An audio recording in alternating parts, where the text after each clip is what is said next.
नमस्कार, सुलगता सवाल में आप सभी का स्वागत है। मैं हूं आपके साथ कांची बंसल। चंदा कोचर, ये वो नाम है जो एक घोटालेबाज है और इनका नाम किसी छोटे मोटे घोटाले में नहीं बल्कि 3,000 करोड़ रुपए के घोटाले का आरोप है। लेकिन अब चंदा कोचर पर कई सवाल सुलग रहे हैं जिन पर से इस रिपोर्ट में हम पर्दा उठाने वाले हैं।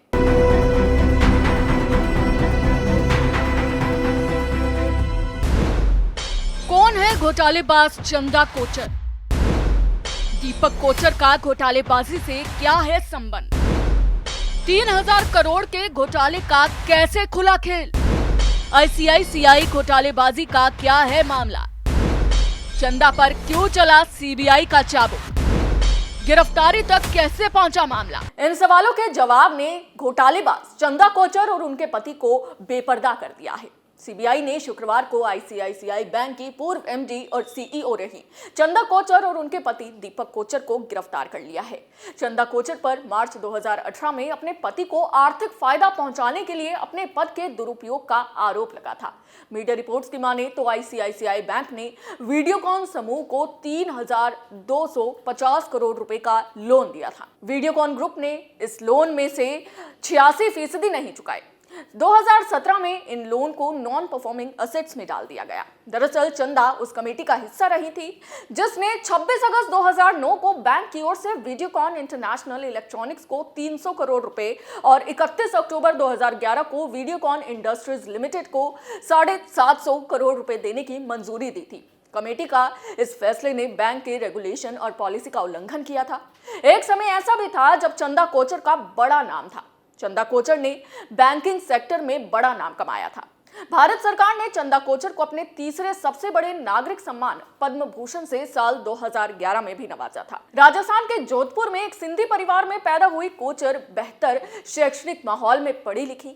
उन्होंने मुंबई यूनिवर्सिटी से कॉमर्स में bachelor, institute of accounts of India से कॉस्ट अकाउंटेंसी की और फिर मुंबई यूनिवर्सिटी से ही मैनेजमेंट में मास्टर्स डिग्री ली। इसके बाद 1984 में बतौर मैनेजमेंट ट्रेनी चंदा कोचर ने आईसीआईसीआई ज्वाइन किया। जब 1994 में आईसीआईसीआई संपूर्ण स्वामित्व वाली बैंकिंग कंपनी बन गई तो चंदा कोचर को असिस्टेंट जनरल मैनेजर बनाया गया। इसके बाद चंदा कोचर लगातार सफलता की सीढ़ियां चढ़ती गई। डिप्टी जनरल मैनेजर के पदों से होती हुई 2001 में बैंक ने उन्हें एग्जीक्यूटिव डायरेक्टर बना दिया। इसके बाद उन्हें कॉर्पोरेट बिजनेस देखने की जिम्मेदारी सौंप दी गई। फिर वो चीफ फाइनेंशियल ऑफिसर बन गई। 2009 में चंदा कोचर को सीईओ और एमडी बना दिया गया। फोर्ब्स मैगजीन की दुनिया की सबसे शक्तिशाली महिलाओं की सूची में शुमार होने वाली चंदा कोचर ने लोन विवाद मामले में इस्तीफा देकर सबको चौंका दिया था। मामला 2008 का था। कहा जा रहा है कि वीडियोकॉन समूह के मालिक वेणुगोपाल धुन ने बैंक की सीईओ और एमडी चंदा कोचर के पति दीपक कोचर और उनके दो संबंधियों के साथ मिलकर एक कंपनी बनाई थी जिसमें दोनों के बीच 3,250 करोड़ की स्वीट डील हुई थी।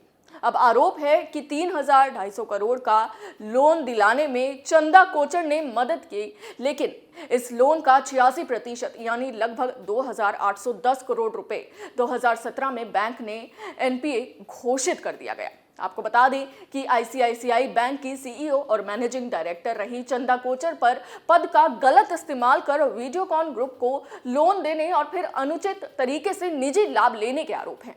सीबीआई की ओर से चंदा कोचर और उनके पति दीपक कोचर के खिलाफ आपराधिक साजिश रचने और धोखाधड़ी का मामला दर्ज किया गया। इसके अलावा बैंक भी इस मामले की स्वतंत्र जांच करवा रहा था। 6 जून 2018 को इस स्वतंत्र जांच की जिम्मेदारी सुप्रीम कोर्ट के पूर्व जज बीएन श्रीकृष्ण को सौंप दी गई थी। इस जांच में एक कंपनी, संस्था और फोरेंसिक कंपनी भी बीएन श्रीकृष्ण की मदद कर रही थी। इस समिति ने 1 अप्रैल 2009 से 31 मार्च 2018 के बीच बैंक में कोचर की भूमिका की जांच की और 30 जनवरी को अपनी रिपोर्ट बैंक को सौंप दी थी। जांच में पाया गया था कि कोचर के मामले में हितों का टकराव हुआ। कोचर ने आईसीआईसीआई बैंक के कोड ऑफ कंडक्ट का उल्लंघन भी किया था। मामला बढ़ने के बाद जून में चंदा कोचर ने छुट्टी पर जाने का निर्णय लिया। बाद में चंदा कोचर ने इस्तीफा दे दिया, लेकिन फिर बैंक का कहना था कि क्योंकि जांच में उन्हें दोषी पाया गया है, इसलिए कंपनी के नियमों के मुताबिक उन्हें नौकरी से निकाला हुआ माना जा रहा है। साथ ही उन्हें अब कोई बकाया तनख्वाह, बोनस या वेतन वृद्धि और मेडिकल बेनिफिट भी नहीं दिया जाएगा। कंपनी ने उनसे अप्रैल 2009 से मार्च 2018 के बीच दिए गए सारे बोनस भी ब्याज समेत वापस मांगे थे। अब सवाल यह भी खड़ा होता है कि आखिर इतनी बड़ी घोटालेबाजी का मामला सामने कैसे आया। मीडिया ने यह मामला सबसे पहले एक व्हील्स ब्लोअर अरविंद गुप्ता की शिकायत के बाद उजागर किया। अरविंद गुप्ता वीडियोकॉन समूह में एक निवेशक थे। उन्होंने साल 2016 में आईसीआईसीआई बैंक और वीडियोकॉन समूह के बीच होने वाली ट्रांजैक्शन पर सवाल उठाए थे। उन्होंने प्रधानमंत्री और वित्त मंत्री को लिखे पत्र में कोचर के कथित अनुचित व्यवहार और हितों के टकराव के बारे में जानकारी दी थी। उस समय अरविंद गुप्ता की शिकायत पर कुछ खास ध्यान नहीं दिया गया था।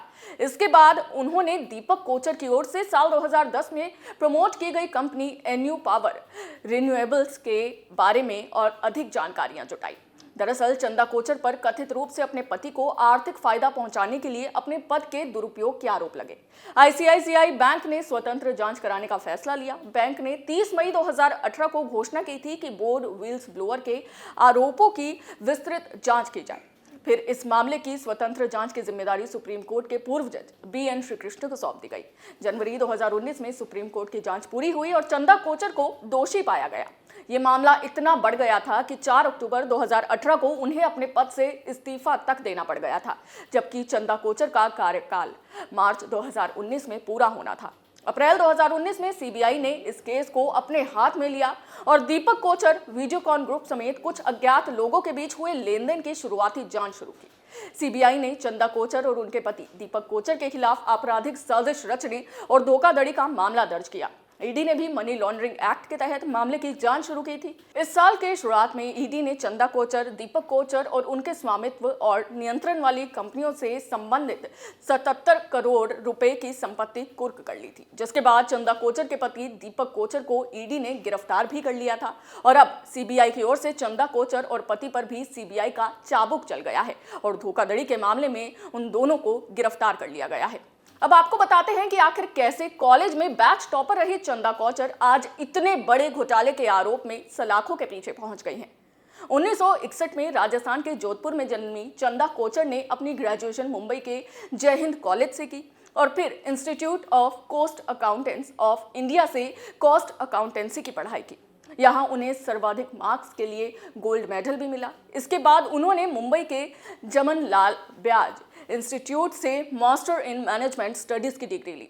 यहाँ वे अपने बैच की टॉपर रहीं। 1984 में वे आईसीआईसीआई लिमिटेड से एक मैनेजमेंट ट्रेनी के तौर पर जुड़ी। तब आईसीआईसीआई कमर्शियल बैंकिंग के क्षेत्र में नहीं था। हालांकि 1993 में आईसीआईसीआई बैंक बना और कोचर को 1994 में बैंक का असिस्टेंट जनरल मैनेजर बनाया गया।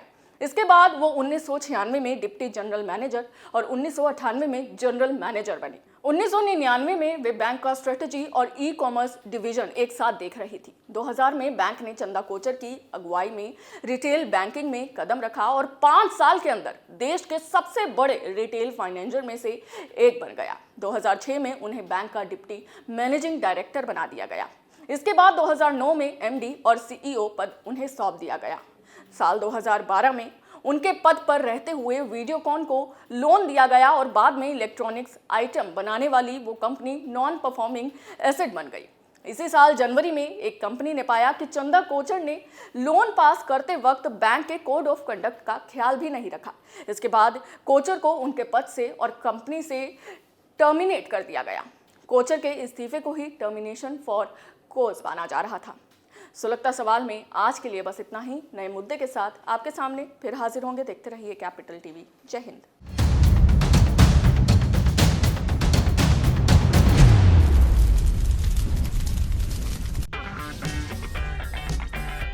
अगर आपको हमारा वीडियो पसंद आया हो तो इसे लाइक करें, हमारे चैनल को सब्सक्राइब करें और हाँ, बेल आइकन दबाना ना भूलें ताकि आप तक हमारे वीडियो की नोटिफिकेशन पहुंचती रहे। आप अपना सुझाव हमें कमेंट बॉक्स में दे सकते हैं। हमारे साथ जुड़ने के लिए शुक्रिया।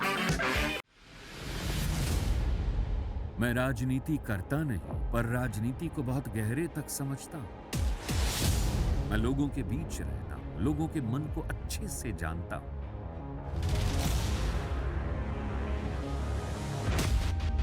पब्लिक और पॉलिटिक्स की हर नब्ज को खूब पहचानता हूं।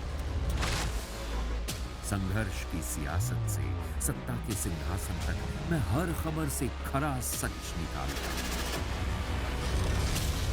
ना कोई दौड़, ना कोई रेस।